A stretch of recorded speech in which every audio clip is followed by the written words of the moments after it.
దేవునికి మహిమ కలుగునుగాక. ఈరోజు దేవుని వాక్యాన్ని వింటున్న ప్రతి ఒక్కరికి ప్రభువు నామములో నా వందనములు తెలియజేస్తున్నాను. రండి, ఈరోజు దేవుని వాక్య ధ్యానం కొరకు దావీదు కీర్తన 107వ కీర్తనలో 6వ వచనాన్ని మనం ఈరోజు వాక్యముగా మనం చదువుకుందాం. అందరూ శ్రద్ధగా ఆలకించండి.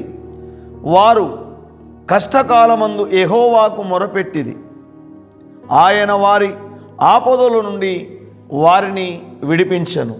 దేవుడు ఈ వాక్యమును మనందరి వినికిడిలో ఆశీర్వదించునుగాక. ప్రభునందు ప్రియులారా, మనము చదువుకున్న లేఖన భాగములో దేవుని ప్రజలు ఇశ్రాయేలీయులట వారి కష్టకాలములో వాళ్ళు యెహోవాకు మొరపెట్టారట. అయితే ఆయన వారి మొర ఆలకించి వారి బాధల నుంచి వారి కష్టాల నుంచి ఆయన వారిని విడిపించాడట. ఈరోజు దేవుని వాక్యాన్ని వింటున్న ప్రియా సహోదరి సహోదరుడా, నీకున్న కష్టంలో, నీకున్న బాధలో, నీకున్న శ్రమలో, నీకున్న శోధనలో నీవు ప్రతిరోజు కూడా ప్రార్థన చేయగలుగుతున్నావా? నీవు దేవునికి మొరపెట్టగలుగుతున్నావా? ఎందుకంటే దేవుని ప్రజలు ఆపదలు వచ్చినప్పుడు, శ్రమలు వచ్చినప్పుడు దేవునికి మొరపెట్టేవారుగా ఉన్నారు.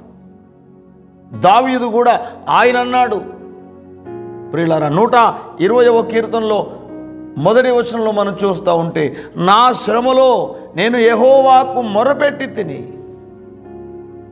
ఆయన చెవియొగ్గి నా ప్రార్థన ఆలకించాడంటాడు. ప్రియా సహోదరి సహోదరుడా, ఈనాడు మనకు శ్రమలు రావచ్చు, ఇబ్బందులు రావచ్చు, శోధనలు రావచ్చు. కానీ నువ్వు దేవునికి మొరపెట్టాలి, నువ్వు ప్రార్థన చేయాలి. దేవుడు నిన్ను విడిపిస్తాడు. ఈ 107వ కీర్తనలో ప్రియులారా మరి 13వ వచనాన్ని కూడా మనం చూస్తే, కష్టకాలమందు వారు యెహోవాకు మొరపెట్టిరి, ఆయన వారి ఆపదల నుండి వారిని విడిపించెను.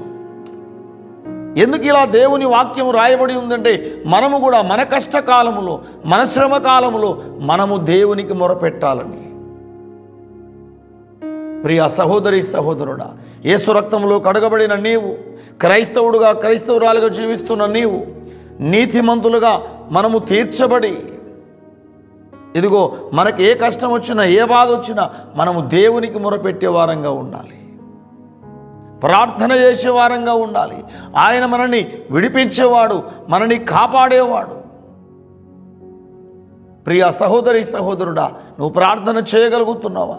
నీకొచ్చిన శ్రమల్లో, నీకొచ్చిన బాధలో, నీకొచ్చిన శోధనలో నువ్వు ప్రార్థన చేయగలుగుతున్నావా? నువ్వు దేవునికి మొరపెట్టు, నువ్వు ప్రార్థన చేయి, దేవుడు నీ ప్రార్థన వింటాడు.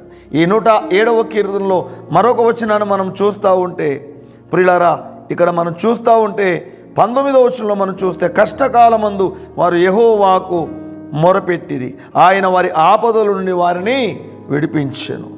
ప్రియులారా, ఎందుకంటే దేవుని ప్రజలు వారికి ఉన్న ప్రతి కష్టంలో, వారికి ఎదురవుతున్న ప్రతి శ్రమలో వాళ్ళు దేవునికి మొరపెట్టారట. ప్రియులారా, ఈ 107వ కీర్తనలో మనం చూస్తూ ఉంటే ప్రియులారా, ఇక్కడ 28వ వచనాన్ని మనం చూస్తూ ఉంటే, శ్రమకు తాళలేక వారు యెహోవాకు మొరపెట్టిరి, ఆయన వారి ఆపదల నుండి వారిని విడిపించెను అంటాడు.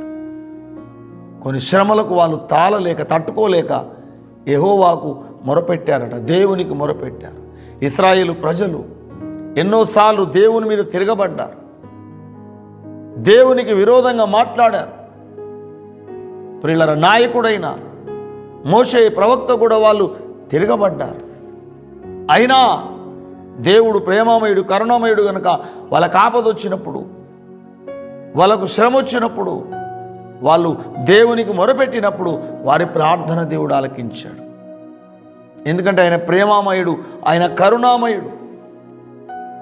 ప్రియులారా, ఈనాడు నీవు నేను మనమందరం కూడా ఎన్నోసార్లు మనం దేవునికి అవిధేయులుగా ఉండొచ్చు.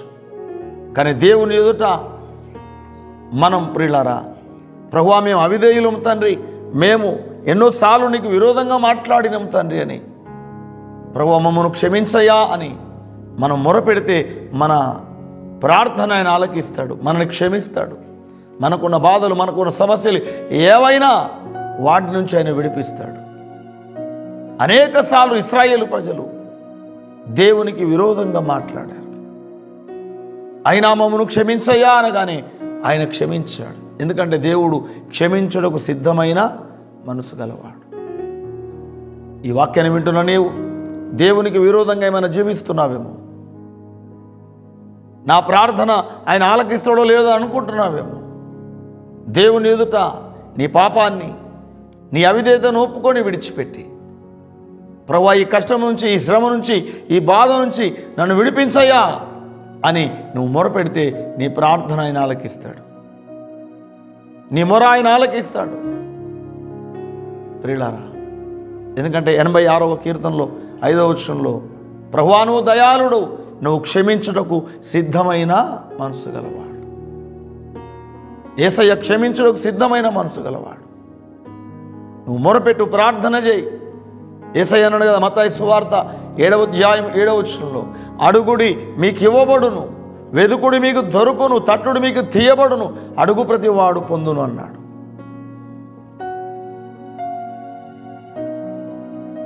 ఏ కుమారుడు ఏ తండ్రినైనా, తండ్రి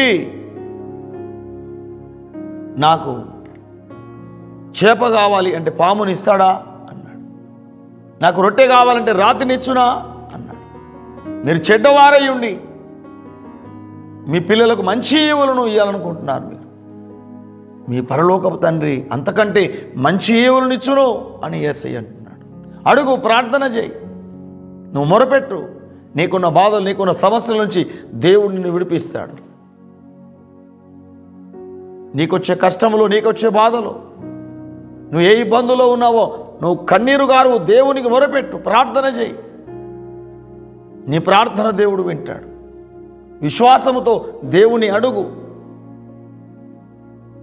ఆనాడు ఇశ్రాయేలు ప్రజలు ఎన్నోసార్లు ప్రియులారా దేవునికి విరోధంగా జీవించినప్పటికీ మరలా దేవుని అడిగి క్షమాపణ పొందారు. ప్రార్థించినప్పుడు దేవుడు వారి ప్రార్థన విన్నాడట. వారి కష్టకాలమందు యెహోవాకు మొరపెట్టిరి, ఆయన వారి ఆపదల నుంచి వారిని విడిపించను. మరి నీ కష్టకాలంలో, నీ శ్రమ కాలంలో నువ్వు దేవునికి మొరపెడుతున్నావా, లేక మనుషుల వైపు చూస్తున్నావా? నువ్వు దేవుని వైపు చూడు, ప్రార్థన చేయి. నీ ప్రార్థన దేవుడు వింటాడు. అడుగు, దేవుడు నీ మన వింటాడు. కనుక ఈ వాక్యాన్ని వింటున్నా నీవు, నేను, మనమందరము కూడా ప్రతిరోజు ప్రార్థించే వాళ్ళంగా, దేవునికి మొరపెట్టే వాళ్ళంగా ఉందాం. అట్లాంటి ప్రార్థించే జీవితాలు దేవుడు ఈ వాక్యాన్ని వింటున్న ప్రతి ఒక్కరికి దేవుడు అనుగ్రహించునుగాక. చిన్న ప్రార్థన చేసుకుందాం. మహాపరిశుద్ధుడా, పరమ తండ్రి, మీకు స్తోత్రాలు చెల్లిస్తున్నాం. ఈ వాక్యం వింటున్న ప్రతి ఒక్క వ్యక్తి కూడా ప్రతిరోజు వారికి వచ్చే నాయన కష్టాలు, శ్రమలు, ఇబ్బందులు నీకు మొరపెట్టే వారిగా సిద్ధపరచండి. ప్రభువా, ఇశ్రాయేలు ప్రజలు ఎన్నోసార్లు నీకు మొరపెట్టారు నాయన. ఇదిగో ప్రభువా, వారి మొరలు మీరు విన్న దేవుడు. ప్రభువా, దావీదు కూడా తన శ్రమలో నీకు మొరపెట్టినప్పుడు అతని శ్రమ నుంచి విడిపించిన దేవుడు. ప్రభువా, నీకు వందనాలు. ఇదిగో ఈ వాక్యాన్ని వింటున్న ప్రతి ఒక్కరిని మీరు దీవించండి. వారికి ఉన్న ఇబ్బందులు, వారికి ఉన్న సమస్యలో వారిని మీరు దర్శించండి. ప్రభువా, చెప్పుకోలేని బాధలు ఎవరున్నా వారిని విడిపించండి నాయన. ఆయన ప్రతి ఒక్కరిని కూడా మీరు దీవించండి. ప్రార్థనాపరులుగా నిలబెట్టండి. ప్రతి విషయంలో నీకు మొరపెట్టేవారుగా మీరు సిద్ధపరచమని ఈ వాక్యాన్ని వింటున్న ప్రతి బిడ్డను మీరు దీవించమని యేసు నామమున ప్రార్థిస్తున్నాము తండ్రి. ఆమెన్. Praise Lord. దేవుడు మిమ్మల్ని, మీ కుటుంబాలను అనేక శ్రమల నుంచి విడిపించునుగాక.